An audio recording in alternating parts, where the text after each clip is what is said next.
एक तो 11th class में बिजनेस स्टडीज में है कंपनी, और एक आप सीए फाउंडेशन में पढ़ सकते हो, सीएस में पढ़ सकते हो, सीएमए में नहीं है, सीएमए के इंटर में है। तो हम यहाँ पे आज बात करेंगे कंपनीज एक्ट 2013 की कंपनीज एक्ट के अकॉर्डिंग क्या क्या फीचर्स होता है एक कंपनी का।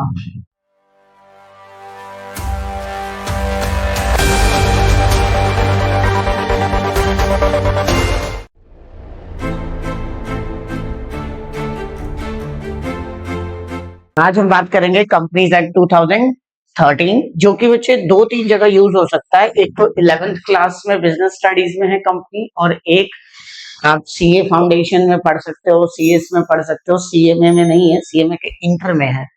तो हम यहाँ पे आज बात करेंगे कंपनीज एक्ट 2013 की कंपनीज एक्ट के अकॉर्डिंग क्या क्या फीचर्स होता है एक कंपनी का। तो सबसे पहले हम बात करेंगे कि बच्चे कंपनीज एक्ट 2013 के अंदर टॉपिक क्या क्या कवर्ड है। ये बेसिकली मैं सीए फाउंडेशन के लेवल का करा रहा हूँ, लेकिन ये आपके बिजनेस स्टडीज के 11th क्लास में भी कवर हो जाएगा, और के ग्रेजुएशन में जो बीकॉम करते हैं लोग, उनमें भी थोड़ा बहुत ये कवर होगा।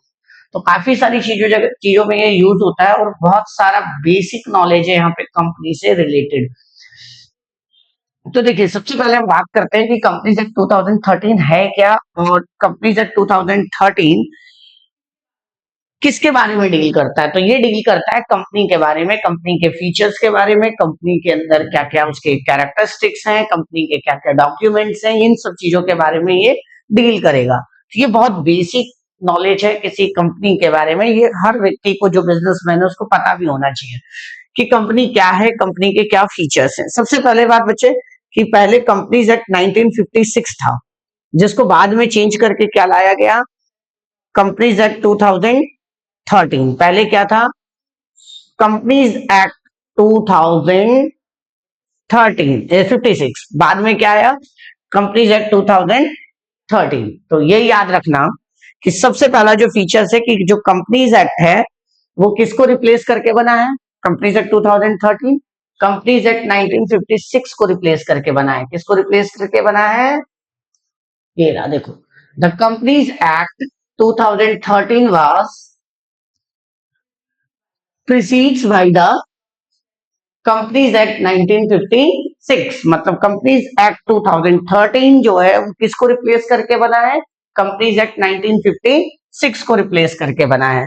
और इसमें हम जब बात करेंगे तो कंपनीज एक्ट में जो सबसे पहले है वो डेफिनेशन पढ़ेंगे कि कंपनीज की डेफिनेशन क्या है, और कंपनी लॉ लागू कहाँ कहाँ हो। देखो, कंपनीज जो है प्रीवियस कंपनी के ऊपर भी लागू होता है, इंश्योरेंस कंपनी के अंदर भी लागू होता है। कहाँ कहाँ लागू होता है, the provision of supply company incorporated under this act और under any previous company law. मतलब ये एक ऐसा लॉ है जो इससे पहले के जो लॉ में कंपनी रजिस्टर्ड हुई है, 1956 में अगर कोई कंपनी रजिस्टर्ड हुई है तो उसमें भी ये कंपनी एक्ट 2013 लागू होगा। ऐसा नहीं है कि आज जब कोई लॉ बना है तो आज के बाद ही वो लागू होता है, लेकिन ये नहीं, ये कहता है कि इससे प्रीवियस लॉ के अकॉर्डिंग भी अगर कोई कंपनी रजिस्टर्ड है तो उस पर भी ये लागू होगा। इंश्योरेंस कंपनी पे ये लागू, except the provision of the said act are inconsistent with the provision of the insurance act. जब हम लॉ पढ़ते हैं ना,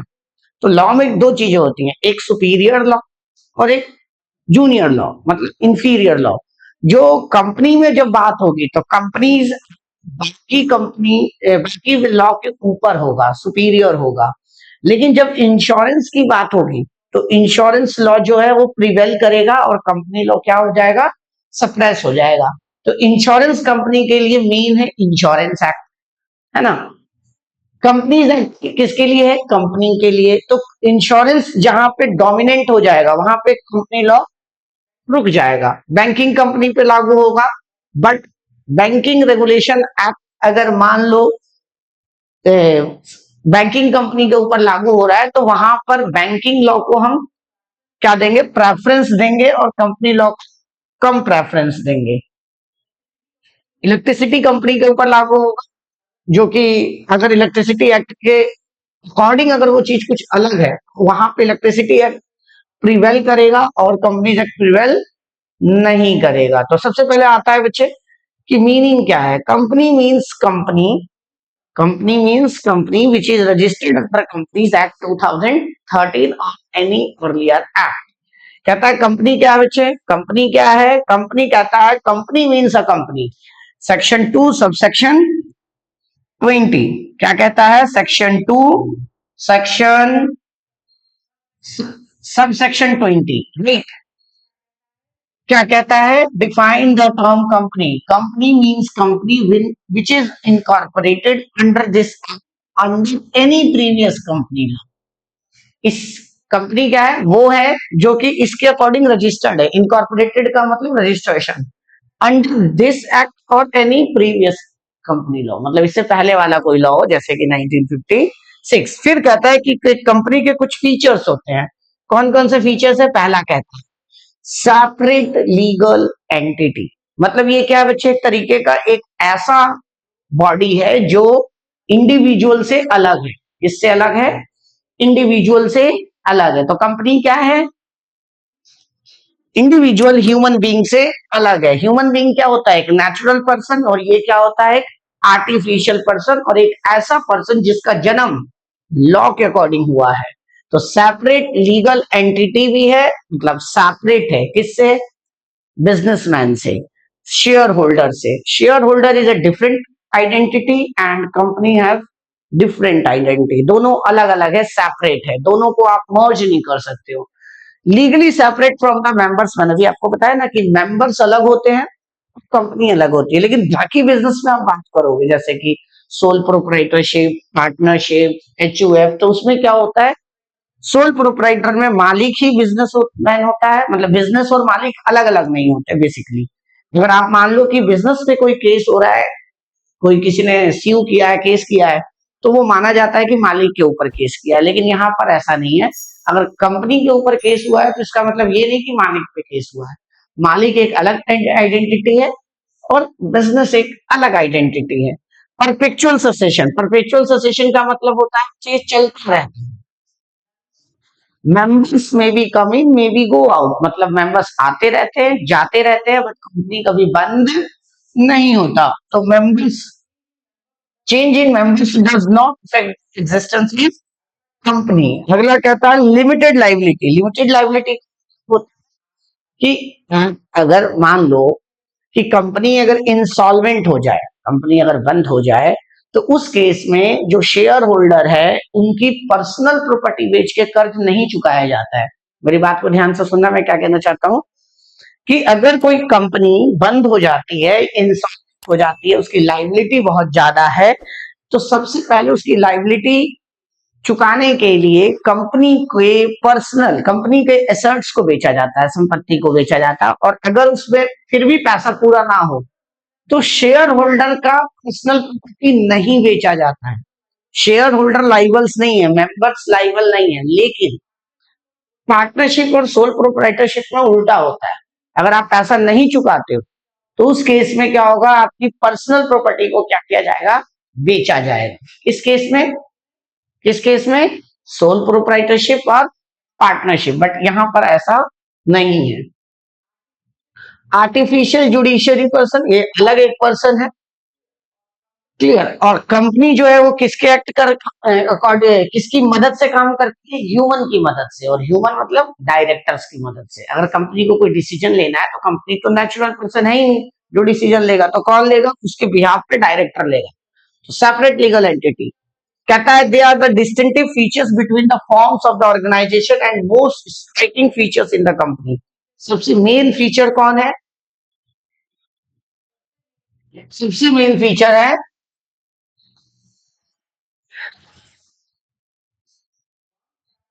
one separate legal entity. In other word, when a company is registered, it is clothed with the legal personality. मतलब अगर आप company को registered कराते हो तो ये क्या बन जाता है, क्या बन जाता है, उसको एक अलग, आपने इंडिविजुअली एक अलग ट्रीट करोगे, इंडिविजुअल की तरह आप अलग ट्रीट करोगे। It comes to have almost the same right and power as human being. सारे पावर्स मिलते हैं इसको, सिर्फ एक पावर को छोड़ के, right to vote, right to vote.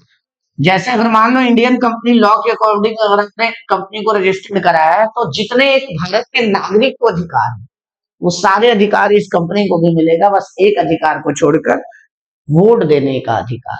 जैसे हमारे में जो भी राइट है, राइट टू फ्रीडम, है ना, राइट टू स्पीच, इस तरह के सारे राइट्स इनको मिलते हैं। Its existence is distant and separate from its member. इसकी एग्जिस्टेंस क्या होती है, अलग होती है, किससे, इसके मेंबर से।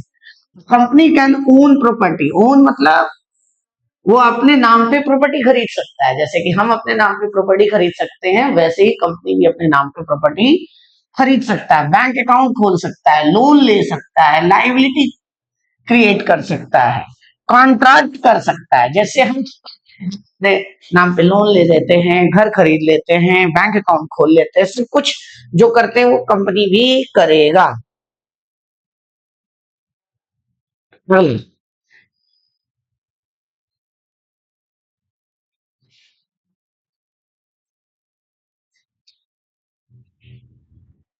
होता है, a member does not even have an insurable interest in the property of the company।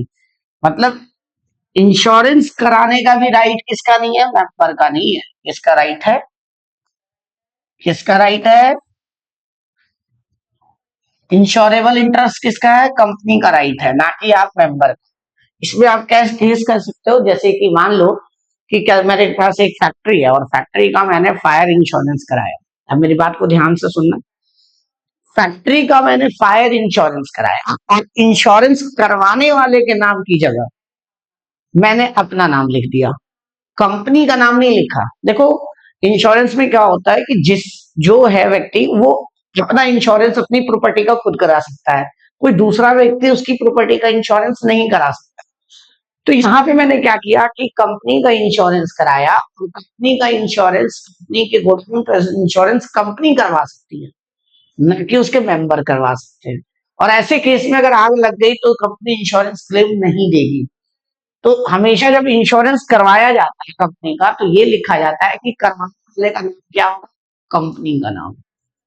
Company का नाम आप लिखोगे तभी उसको इंश्योरेंस का क्लेम मिलेगा, नहीं तो नहीं मिलेगा। अगला बच्चे, परपेचुअल ससेशन बता दिया, लिमिटेड लाइबिलिटी बता दी। लिमिटेड लाइबिलिटी में मैंने क्या बताया कि भैया डेब्ट जो है वो उसके शेयर होल्डर्स उसके शेयर की वैल्यू इतनी चुकाएंगे, उससे ज्यादा नहीं चुकाएंगे। देखिए ये क्या कहता है, in the case of the limited liability company the डेब्ट in totally do not become share holder. Company के जितने भी डेब्ट है वो कंपनी के शेयर होल्डर का डेब्ट नहीं माना जाता है, कंपनी का डेब्ट कंपनी के शेयर होल्डर का डेब्ट नहीं माना जाता। The liability of the member of the company is limited to the extent of the nominal value of the shares held by them. Shareholder की लाइबिलिटी कितनी होती है, जितने का उन्होंने शेयर लिया है, लाइबिलिटी उतनी ही होगी जितना का ने शेयर खरीदा है। आपकी पर्सनल प्रॉपर्टी नहीं बेची जाएगी, बट पार्टनरशिप में की पर्सनल प्रॉपर्टी को बेचकर लाइबिलिटी चुकाया जाएगा, ये एक प्रॉब्लम है। अगला देखिए, इन the case of the company limited by guarantee. देखो जी कंपनी दो तरह का होता है, limited by shares, limited by guarantee. Limited company और एक होती है अनलिमिटेड लाइबिलिटी कंपनी। तो एक बच्चे कंपनी क्या है, लिमिटेड बाय गारंटी। तो लिमिटेड बाय गारंटी में क्या होता है कि जो मेंबर्स होते हैं वो गारंटी लिखते हैं कि हम इस कंपनी को इतने की गारंटी दे रहे हैं, 1 लाख की, 5 लाख की, 10 लाख की।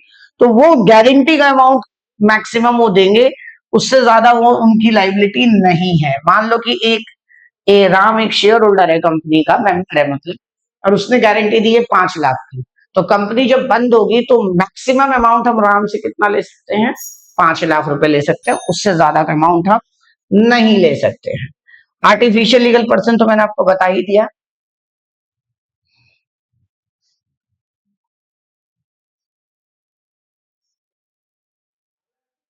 अगला बच्चे कॉमन सील। हर कंपनी के पास क्या होता है, अपना एक स्टैंप होता है, सील होता है, जिस जो उस कंपनी के बारे में बताता है। तो जैसे कि एक इंडिविजुअल साइन करता है, कंपनी तो साइन कर नहीं सकती, तो कंपनी साइन करने की जगह क्या करती है, सील स्टैंप लगाती है।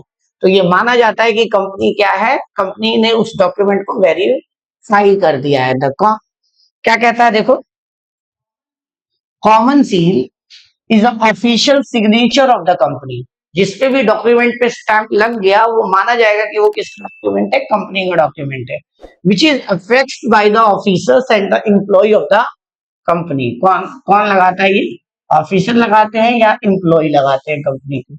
On its every document, the common seal is a seal used by the corporation as a symbol of its corporation incorporation. The Companies Act 2015 has made common seal optional by the omitting the word and common seal for section 9 so as to provide an alternative mode of the authorization for the company not to have a common seal. जिसके पास common seal वो रख भी सकते हैं, नहीं भी रख सकते हैं। अब ऑप्शनल हो गया, पहले क्या था? कंपलसरी था।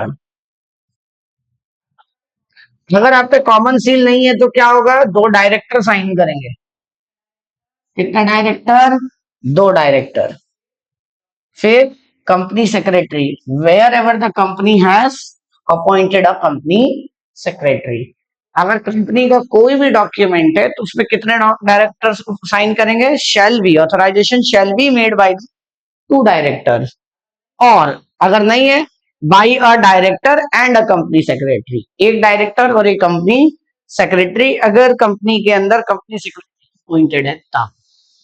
अगला आता है बच्चे corporate wealth theory. Corporate wealth theory क्या है? ध्यान सुनना, ये बहुत इंपॉर्टेंट टॉपिक है। कॉर्पोरेट वेल्थ थ्योरी का मतलब हुआ कि अगर मान लो कि कोई कंपनी बनती है तो कई लोग कंपनी, मैंने आपको क्या बताया कि company is a separate from there member. Company अलग है, मेंबर अलग है, लेकिन कंपनी कभी फ्रॉड नहीं करती।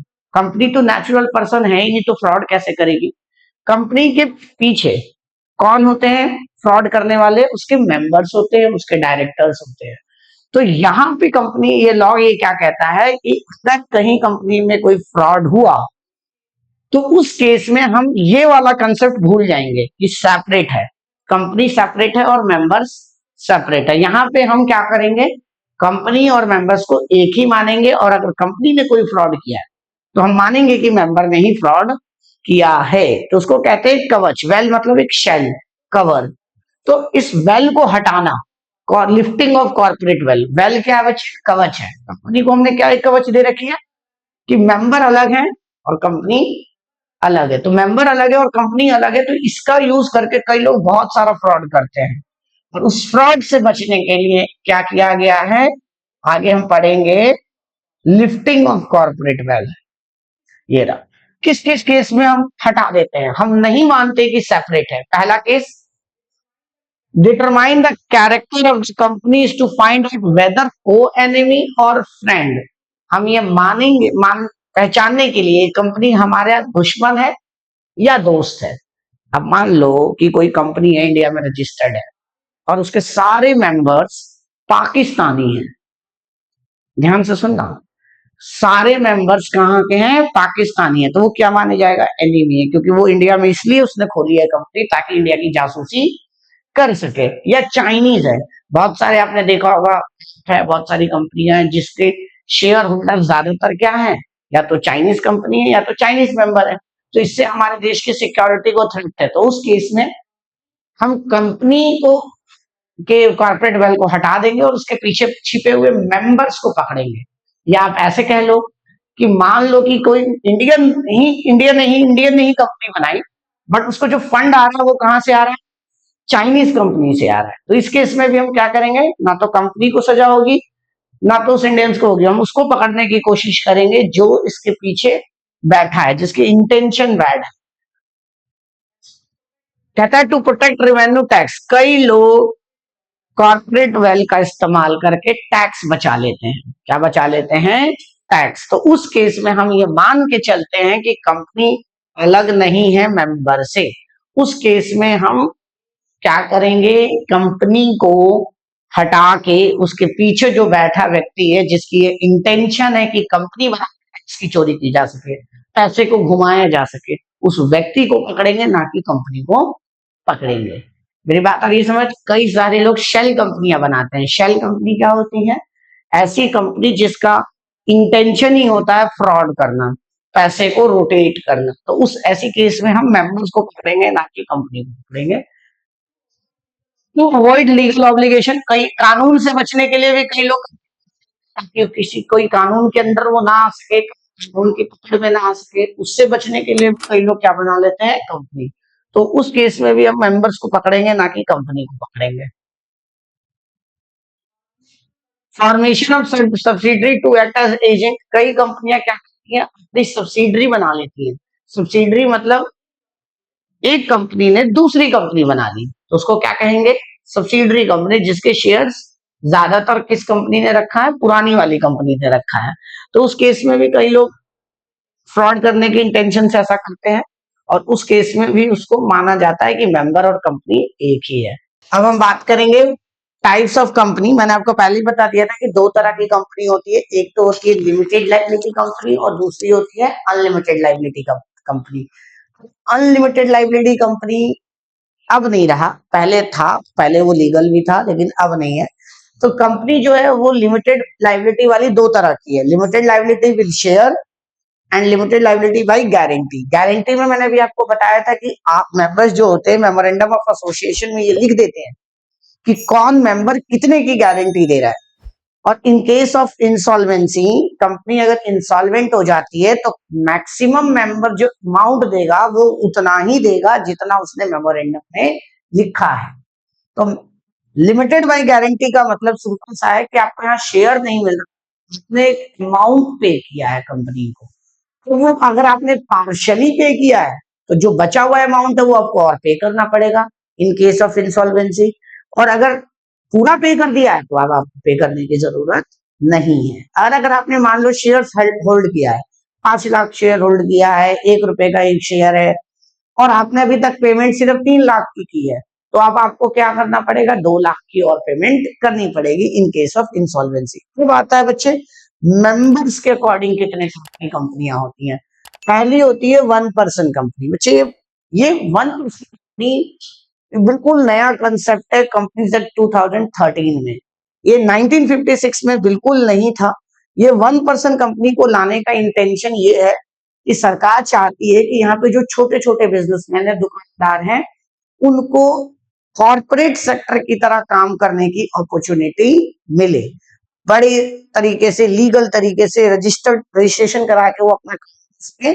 तो ये कंसेप्ट लाया गया। इससे पहले कंपनी बनाने के लिए मिनिमम कितने मेंबर्स चाहिए थे, 2, जो कि प्राइवेट कंपनी में था। लेकिन अब जो है वो कितना है, 1 पर्सन कंपनी में 1 है। देखिए the companies act 2013 introduce a new class of company which is incorporated by a single person. किसके द्वारा बनाया जाता है, एक पर्सन होता है और एक नॉमिनी होता है। Section 2 subsection 62 of the Companies Act 2013 define 1 person company as a company which has only 1 person as a member, जिसके कितने मेंबर है, सिर्फ एक ही मेंबर है। 1 person company has been introduced to encourage entrepreneurship and corporatization of the business, मतलब छोटी organisation को corporate की तरह डील करने के लिए 1 पर्सन कंपनी को लाया गया। ठीक है, और इसके फायदे क्या है, सोल प्रोप्राइटरशिप में भी क्या होता है, अकेला मालिक होता है, बट उसमें लाइबिलिटी क्या होती है, अनलिमिटेड, मतलब उसकी पर्सनल प्रॉपर्टी बेच के भी कर्ज चुकाया जाता है। But is in the case of 1 person company ऐसा नहीं है।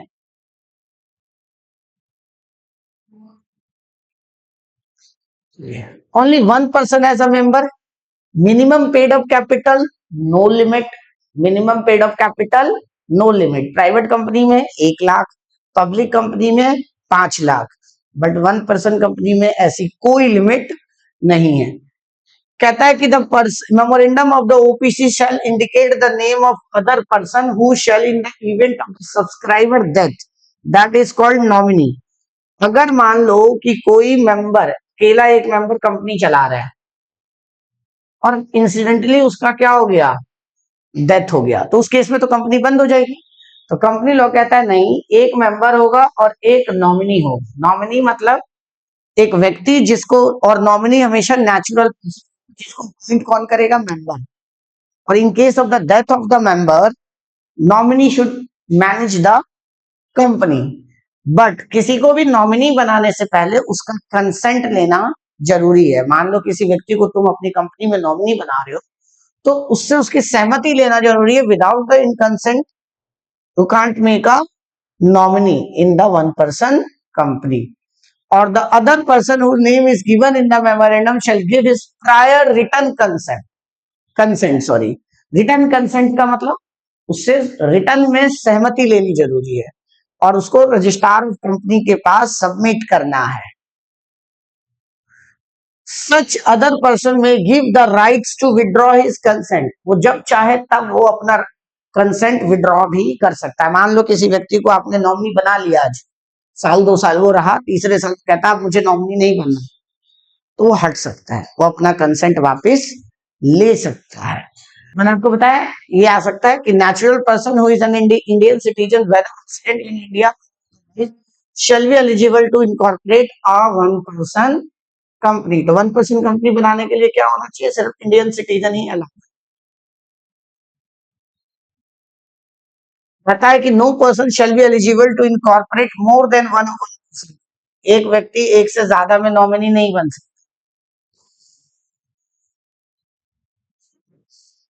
ये याद रखना आप. और रेसिडेंट का मतलब 120 डेज से वो इंडिया में कम ना रहा हो. प्रीवियस ईयर में कितना? 120 डेज से ज्यादा ना रहा हो. रेसिडेंट का मतलब क्या हुआ? नागरिक हो, कहीं का भी हो सकता है, बट भारत में पिछले साल कितने दिन रहा हो? 120 दिन से कम ना रहा. ये बच्चे ये कंपनियां जो है वो सेक्शन 8 कंपनी नहीं बन सकती. सेक्शन 8 कंपनी कौन सी होती है? एनजीओ. जितने भी एनजीओ है उनको क्या कहते हैं? Section 8 company. ये याद रखना.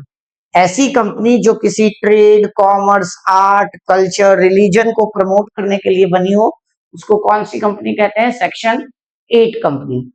तो वन पर्सन कंपनी को आप सेक्शन 8 कंपनी में कन्वर्ट नहीं कर सकते हो.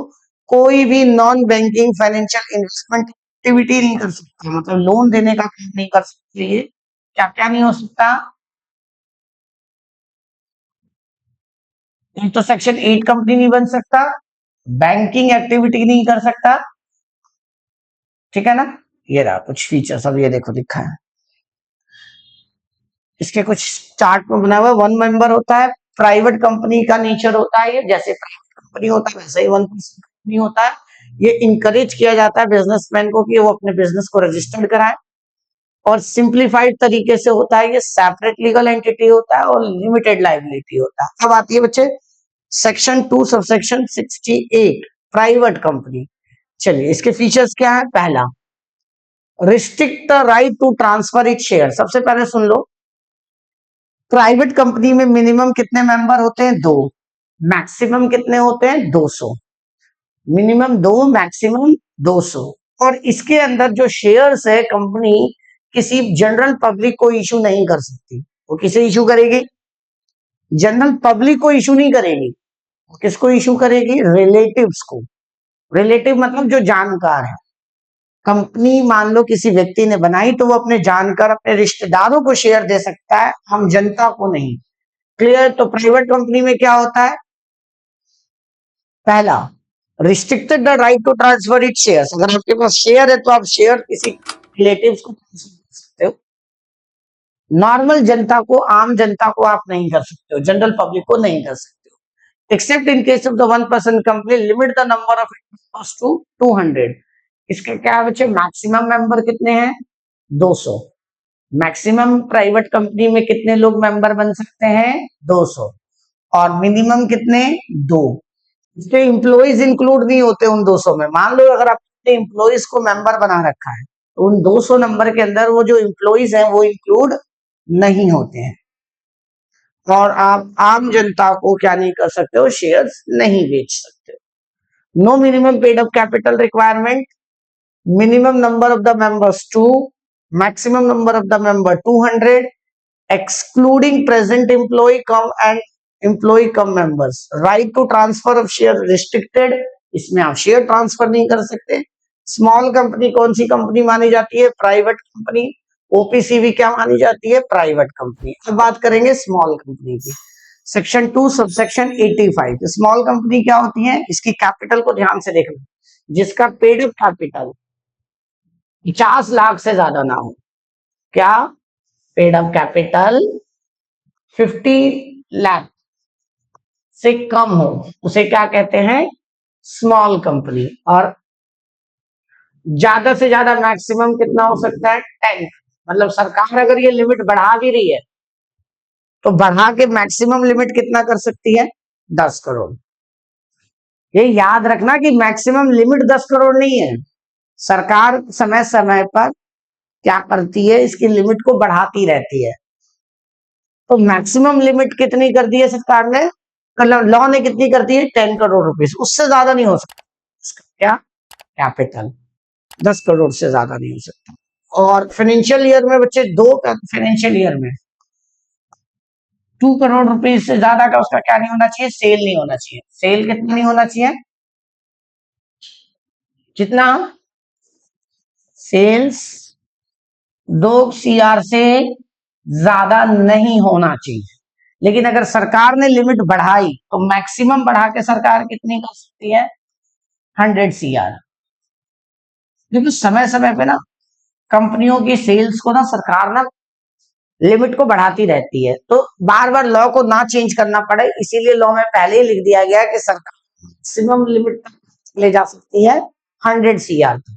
जैसे मान लो अभी सरकार को ऐसा लगता है कि महंगाई बढ़ गई है और 2 करोड़ का टर्नओवर तो कोई बहुत बड़ी बात नहीं है, तो सरकार ने मान लो 10 करोड़ कर दिया, तो 10 करोड़ कर दिया तो मैक्सिमम सेल्स कितनी होनी चाहिए, 10 करोड़ से कम, तब वो स्मॉल कंपनी मानी जाएगी।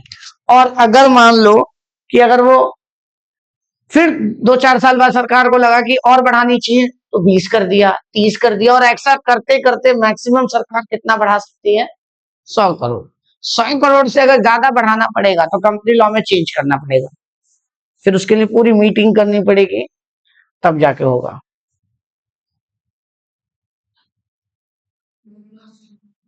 ये लॉ प्रोविजंस किस किस पे नहीं लगता, होल्डिंग सब्सिडरी कंपनी पे नहीं लगता, कंपनी सेक्शन 8 वाली कंपनी पे नहीं लगता। तो देखिए पहला पॉइंट है, प्राइवेट कंपनी है small company, paid up capital not more than 4 crore, turnover not more than 40 crore, should not be section 8 company, section 8 company नहीं हो सकती, होल्डिंग और सब्सिडरी कंपनी नहीं हो सकती। अब आता है पब्लिक कंपनी। पब्लिक कंपनी क्या होती है, जो प्राइवेट कंपनी नहीं है उसे हम कहते हैं पब्लिक कंपनी। जो प्राइवेट कंपनी नहीं है उसे हम क्या कहते हैं, पब्लिक कंपनी। इसमें शेयर्स आप बहुत आसानी से ट्रांसफर कर सकते हो, किसी को भी बेच सकते हो, पेड अप कैपिटल की कोई रिक्वायरमेंट नहीं है। मिनिमम मेंबर्स कितने होने चाहिए, 7। पब्लिक में कितने, 7, और प्राइवेट में कितने, 2। Maximum number no limit. Subsidiary public company की सब्सिडरी को हम पब्लिक कंपनी मानेंगे। जैसे कि मान लो कि एक ए कंपनी है, ए जो है वो पब्लिक कंपनी है, और उसने बी कंपनी को खरीद लिया, ये प्राइवेट कंपनी है, खरीद लिया मतलब 52% शेयर खरीद लिया। ए ने क्या खरीद लिया, बी का 52%, तो हम बी को भी क्या मानेंगे, पब्लिक कंपनी, प्राइवेट नहीं मानेंगे। क्योंकि पब्लिक कंपनी अगर किसी प्राइवेट कंपनी को खरीदती है तो वो ट्रीट होता है कि वो भी पब्लिक कंपनी है।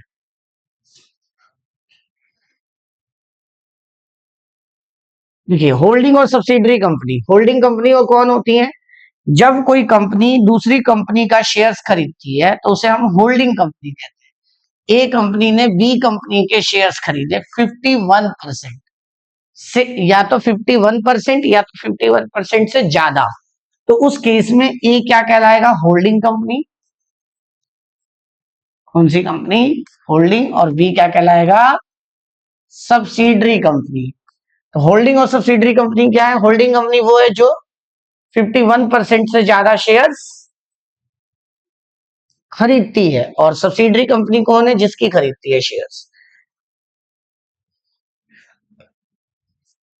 इसके अलावा दूसरा बच्चे जिसके बोर्ड ऑफ डायरेक्टर पे कंट्रोल हो, 1/2 of the voting rights exercise और control more than 1/2 of the total voting. जब आधे से अधिक वोटिंग पावर किसने किसके पास हो, जब किसी एक कंपनी के पास हो तो उसे हम क्या कहते हैं, होल्डिंग कंपनी।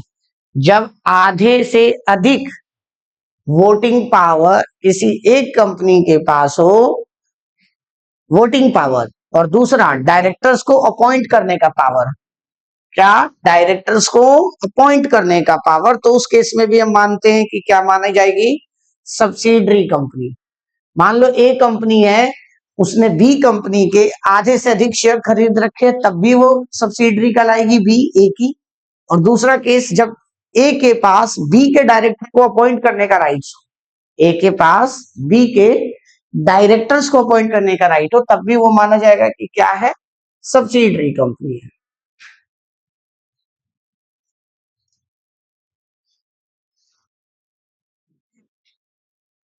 अब आता है बच्चे एसोसिएट कंपनी।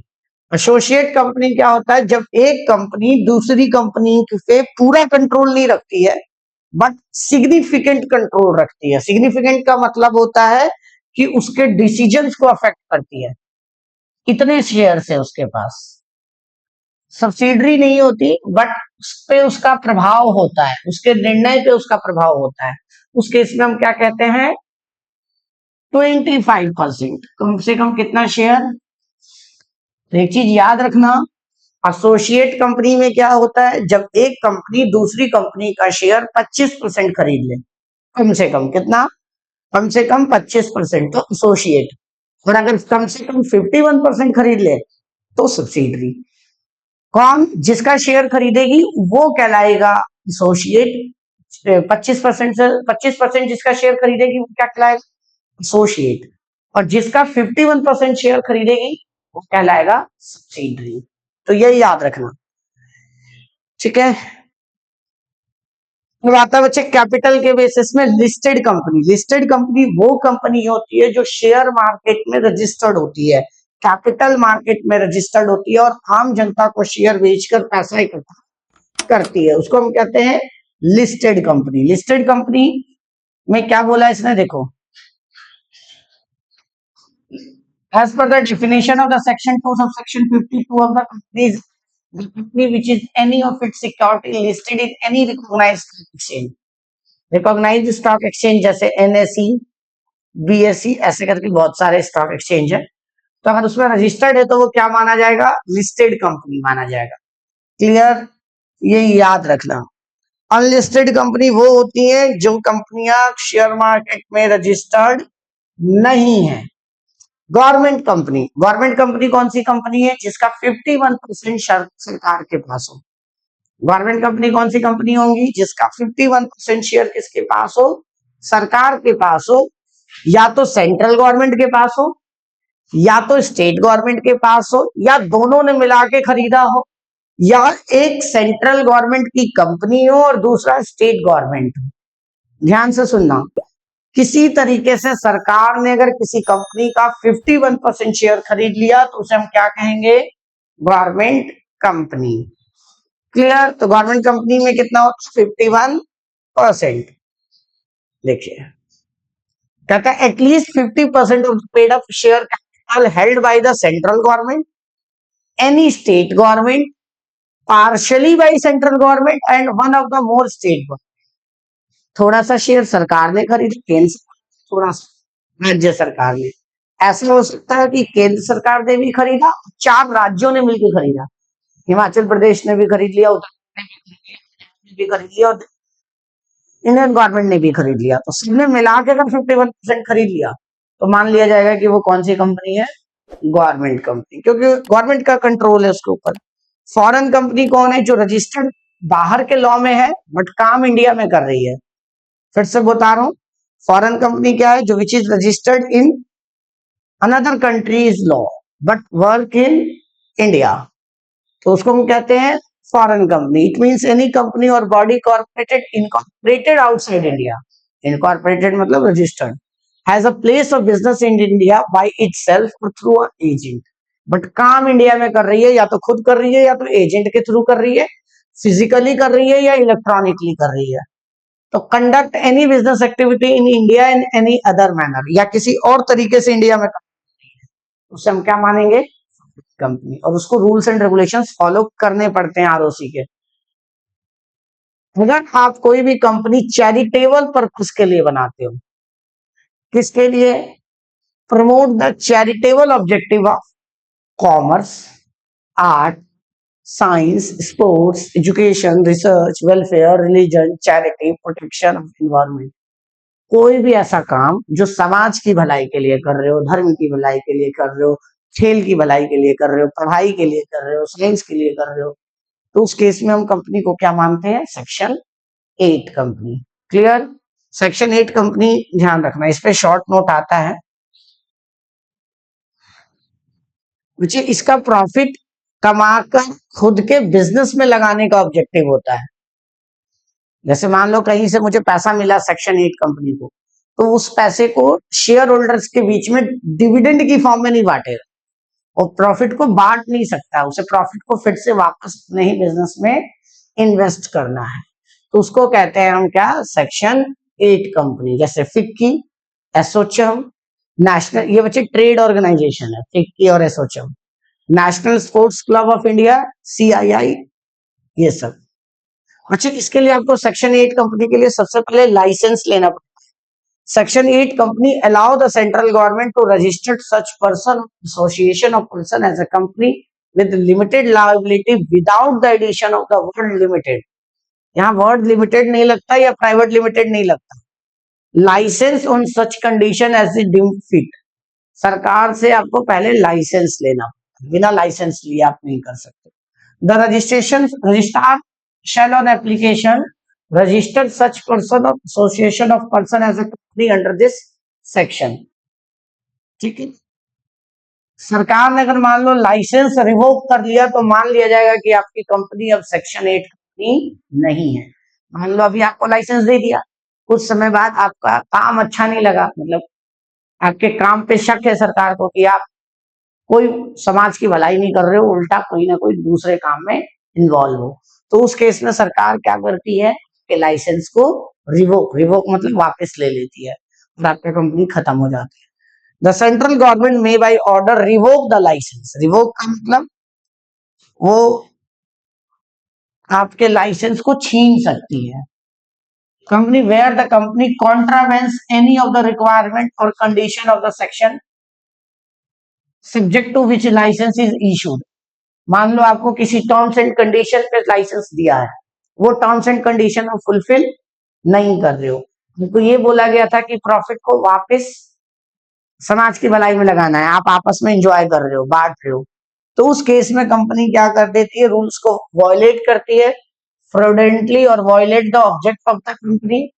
तो इस केस में माना जाता है कि आप फ्रॉड कर रहे हो और आपकी कंपनी का क्या कर दिया जाता है? लाइसेंस कैंसिल कर दिया जाता है। बट ये याद रखना, कभी भी कोई भी एक्ट करने से पहले नोटिस देना जरूरी होता है, तो must give its written notice to of its intention to revoke the licence and opportunity of to be heard in this matter.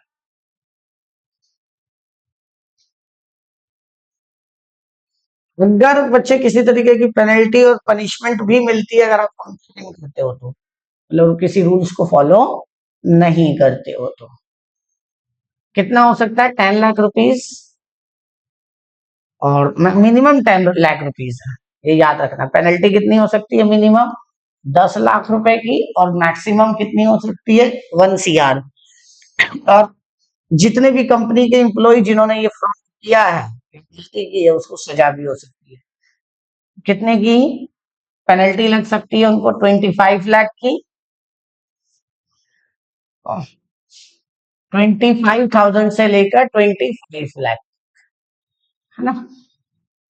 और उसको एक्शन भी लिया जा सकता है सेक्शन 447। इसका मतलब हुआ उस पर क्रिमिनल एक्ट, क्रिमिनल एक्टिविटी भी कर सकते हैं, मतलब क्रिमिनल लॉ के अकॉर्डिंग भी इसको सजा हो सकती है।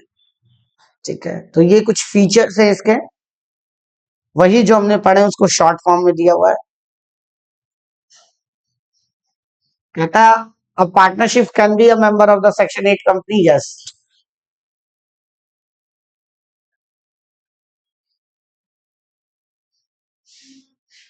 कहता है फॉर्मेशन चैरिटेबल ऑब्जेक्टिव होना चाहिए, समाज सेवा। प्रॉफिट को कहाँ लगाना है आपको? अपने ऑब्जेक्ट को प्रमोट करने के लिए। आप डिविडेंड नहीं दे सकते हो, ये दो तरह की होती है, लिमिटेड लायबिलिटी और without addition of the word limited और private limited. Central government grants such status. Central government give the license to that company and delegate the powers to grant license to ROC, और ROC को भी दे सकती है कि आप licence दे दो. License anytime central government revoke the license if the company contravene the condition of the section 8 company. Dormant company, बच्चे वो कंपनी जो बनी तो है बट काम नहीं कर रही है, उसे क्या कहते हैं? Dormant company. Formed or registered under Act for the project intellectual has no significant accounting transaction is called inactive company. क्या कहते हैं हम? इनएक्टिव. मतलब आपने कंपनी तो बना ली बट अभी तक कोई ट्रांजेक्शन नहीं किया, कोई लेन देन नहीं की, तो उसको हम क्या कहते हैं? इनएक्टिव कंपनी या डॉर्मेंट कंपनी.